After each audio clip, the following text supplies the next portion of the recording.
আসসালামু আলাইকুম। এক বোন আমাকে প্রশ্ন করেছিল, আমাকে একটু সাহায্য করবেন?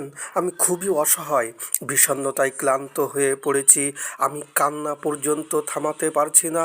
আমি 17 বছরের একজন বালিকা, একটা ছেলের সাথে মেসে কথাবার্তা বলতাম।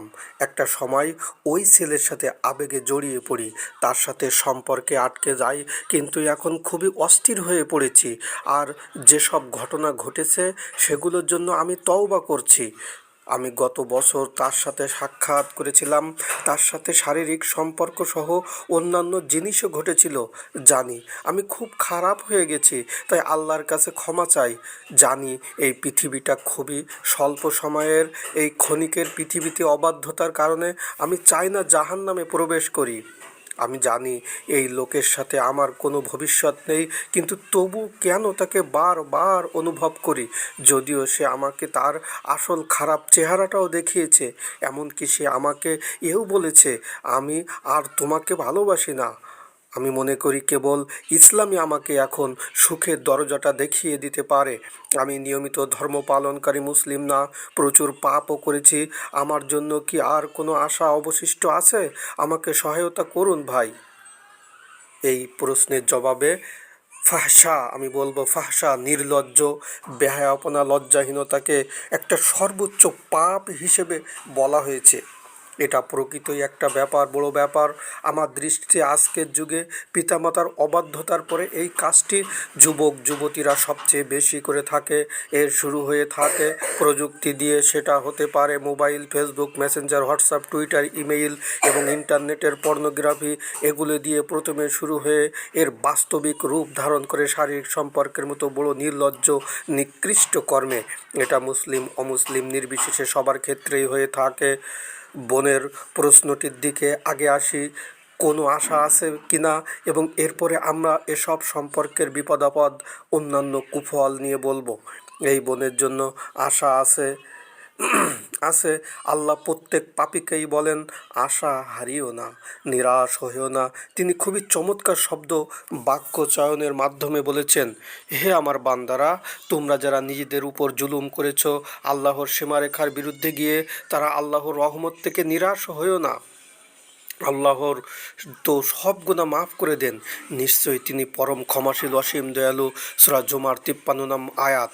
তাওবার ব্যাপারে আল্লাহ এই মূলনীতি নিয়ে আলোচনার পূর্বে আমি সূরা ফুরকানের গুরুত্বপূর্ণ একটি আয়াত নিয়ে কথা বলবো। সেখানে আল্লাহ এমন এক ব্যক্তির কথা আলোচনা করেছেন যে কাউকে হত্যা করেছে অথবা জেনা করেছে, বিবাহ বহির্ভূত শারীরিক সম্পর্ক। আমরা এই আয়াত দিয়ে দেখাবো বিশুদ্ধ তওবা আসলেই কেবল জিনিস। আল্লাহ এই ব্যক্তি সম্পর্কে বলেন, তারা নয় যারা তওবা করে ঈমান আনে, সর্বদা সৎ কাজ করতেই থাকে, আল্লাহ ওদের পাপগুলোকে পুণ্যে রূপান্তর করে দিবেন। আল্লাহ তাআলা প্রচণ্ড ক্ষমাশীল, অসীম দয়ালু। সূরা ফুরকানের 70 নং আয়াত। এখানে 3টি জিনিস রয়েছে। তারা তওবা করে আল্লাহর কাছে ফিরে এসেছে, এভাবে সে আল্লাহ, আখিরাত, অন্যান্য বিষয়ের প্রতি নিজের ঈমানকে নবায়ন করেছে। এরপর সে সর্বদা ভালো কাজ করতে থাকে। আল্লাহ এদের ব্যাপারে এই আয়াতে বলেছেন যে এদের পাপটা বিশাল পাহাড় পরিমাণ। এই সব পাপকেও আল্লাহ ক্ষমা করে দিবেন। শুধু ক্ষমা করেই ক্ষান্ত হবেন না, বরং তারা দয়া দিয়ে ওই পাহাড় পরিমাণ পাপগুলোকে সওয়াব আর সৎ কাজে পরিণত করে দিবেন। তিনি আপনার সমস্ত ময়লাকে ডায়মন্ডে পরিণত করে দিবেন, কেবল যদি উক্ত 3টি কাজ করেন। ঈমান নবায়নের বিষয়ে একটা কথা, এটা কেন দরকার? কারণ রাসূলুল্লাহ সাল্লাল্লাহু আলাইহি ওয়াসাল্লাম বলেন, একজন চোর যখন চুরি করে তখন তার ঈমান থাকে না। ঠিক জিনা বিষয়ে একই নীতি। রাসূল সাল্লাল্লাহু আলাইহি ওয়াসাল্লাম বলেন, একজন জেনাকারী যখন জেনার কাজ করে সে তখন আর মুমিন থাকে না, কারণ জেনাকারীর ঈমান থাকে না বলেই সে লজ্জাহীন হয়ে খারাপ কাজে পতিত হয়। লজ্জা ঈমানের গুরুত্বপূর্ণ অঙ্গ, যা পাপ থেকে বিরত রাখে। অথচ এই লোক জঘন্য পাপে জড়িয়েছে, এ কারণেই তাকে পুনরায় ঈমান আনতে হবে। এটা রাসূলের খুব গুরুত্বপূর্ণ কথা। আল্লাহ ঈমানের ব্যাপারে কথা বলতে গিয়ে প্রথমেই বলেছেন, আমার দিকে ফিরে আসো, এরপর ঈমান নবায়ন করো।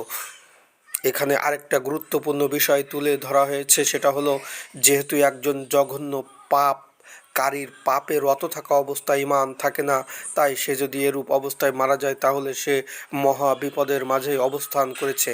যেহেতু এই পাপ করা অবস্থায় ঈমান থাকে না, এরূপ অবস্থা বাংলাদেশেও প্রচুর হয়। প্রেমিকা প্রেমিকের সাথে দেখা করতে গিয়েছে, সেখানে প্রেমিক তার বন্ধু সহ তাকে ধর্ষণ করে খুন করে ফেলেছে। মেয়েটি গিয়েছিল প্রেমিকের সাথে জেনা করতে, কিন্তু প্রেমিক আরও কয়েকজন সহ ধর্ষণ করে হত্যা করে ফেললো, যেন কেউ জানতেই না পারে এই ধর্ষণের ব্যাপারে। এই মেয়ে ঈমানহীন অবস্থায় মারা গেল, তওবার কোনো সুযোগই পেল না। রাজশাহীতে এক প্রেমিক প্রেমিকা জুটি হোটেলে লাশরত অবস্থায় দেখা গেল। হয়তো এই অবৈধ কাজের সুবিধার কারণে, হোটেলের কারোর সাথে লেনদেনে অসুবিধা হওয়ার কারণে দুজনকেই খুন হলো। এরাও কেউ তওবার সুযোগ পেল না। এভাবে আজিমপুরে বিবাহ ছাড়া দীর্ঘদিন মেলামেশা করতো, এক জুটি লিভ টুগেদার করতো, পরে ছেলেটি মেয়েটিকে হত্যা করে পালিয়ে গেল। এই মেয়েটি পাপে থাকা অবস্থায় মারা যাওয়ার তওবার কোনো সুযোগ পেল না। এভাবে এরা প্রত্যেকেই ঈমানহীন অবস্থায় মারা গেল। অনেকে পাপে নিমজ্জিত আছে, দেখা যায় স্বাভাবিক অবস্থায় ভালোই আছে, জীবন ভালোই চলছে, হঠাৎ কোথাও যাওয়ার পথে গাড়ি দুর্ঘটনায় মারা গেল, সেও তওবার কোনো সুযোগ পেল না। আলেমরা এই বিষয়ে বলেছেন যে এই ধরনের লোক যেহেতু শাহাদা উচ্চারণ করেছে, সে বিষয়ে মুসলিম কিন্তু ঈমানহীন অবস্থায় মারা যাওয়ার কারণে সে মারাত্মক সমস্যার সম্মুখীন হবে, অনেক ভয়াবহ অবস্থায় সে পড়তে পারে আখিরাতে। এ ব্যাপারে ওই হাদিসের ব্যাখ্যা, আরও কঠোর ব্যাখ্যাও রয়েছে। সব প্রেম জিনা, অবৈধ শারীরিক সম্পর্ক, প্রেম বিষয়ে প্রথম কথা হলো কোনো কথা না বলে একদম সকল যোগাযোগ বন্ধ করে দিন। Email, Facebook, Messenger, imo, Twitter সব বন্ধ করুন।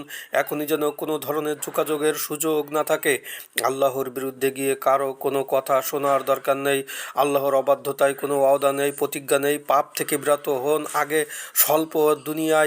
স্বল্প সময়ের এই দুনিয়ায় বিপরীতে অনন্ত আখিরাতের সৌন্দর্য নিয়ামতকে নষ্ট করা পুরোটাই বোকামি, এটা শয়তানি চাল। এর মাঝে একটু বুদ্ধিমত্তার পরিচয় নেই। আপনি যদি মনে করেন একাকী থাকার কারণে সব চিন্তা মাথায় আসে, তাহলে একাকী অবস্থান করা বন্ধ করুন, ভালো মানুষের সঙ্গী হন, মসজিদে অবস্থান করুন, আল্লাহর ইবাদত করুন, আপনার পিতা মাতার খেদমত করুন, অন্যান্য ভালো বন্ধুদের সাথে চলাফেরা করুন। এসবের মাঝে ব্যস্ততা আপনার পাপ করার সুযোগের সময়কে খেয়ে ফেলবে। ভালো কাজে যুক্ত থাকার কারণে আপনি পাপ করার সময় সুযোগ পাবেন না। আগে সত্যিকার এবং নিশ্চিত রূপে তওবা করুন, এসব পাপ শক্তভাবে বন্ধ করুন। অনেকে আছে এসবের প্রতি প্রবলভাবে যুক্ত, অথচ যুক্ত থাকা অপছন্দ করে, নিজেকে সে সেজন্য নিজেকে সে ঘৃণা করে, আবার যুক্ত থাকে। যেমন মাদক সেবনকারী ওই সব মাদককে ঘৃণা করে কিন্তু তবুও নেয়, এ কারণে তারা নিজেদেরকে আরও ঘৃণা করতে থাকে। এরূপ অবস্থায় সর্বাধিক ফলপ্রসূ কাজ হলো প্রথমে এসব পথ থেকে ফিরে আসতে হবে, বন্ধ করতে হবে পূর্ণরূপে। যে যে অবসর সময় বন্ধু বান্ধব সুযোগ আপনাকে এসবের দিকে নিয়ে যায়, সেগুলোকে বন্ধ করতে হবে চিরতরে। এখন এই বোন যে ছেলেটির সাথে এভাবে জড়িয়ে গেছে, এর কারণে মেয়েটির আবেগ, আল্লাহ মেয়েদেরকে আবেগের দিক থেকে অনেক বড় করে সৃষ্টি করেছেন। এই আবেগকে ভালো পথে পরিচালিত করলে সেটা হয় শক্তিশালী জিনিস স্বামী, সন্তান, পিতা মাতার জন্য। আর মন্দ পথে পরিচালিত করলে এটাই হবে ধ্বংসের কারণ। যেহেতু ছেলেরা জানে মেয়েরা অতি আবেগী টাইপের, তাই এরা মেয়েদের আবেগের ঠিক ওই দিকটা নিয়ন্ত্রণ করতে চায়। এই জন্য সে যত ধরনের দৃশ্যত সৌন্দর্যময় কথা, কৌতুক আছে বলে থাকে, যত ধরনের মিষ্টি কথা আছে বলে মেয়েদের ফাঁদে ফেলতে চায়। এসব মিষ্টি কথা বলা ছেলেটির কোনো উদ্দেশ্য না। ছেলেটির উদ্দেশ্য তার মনের খায়েশ মেটানো, একটাই উদ্দেশ্য।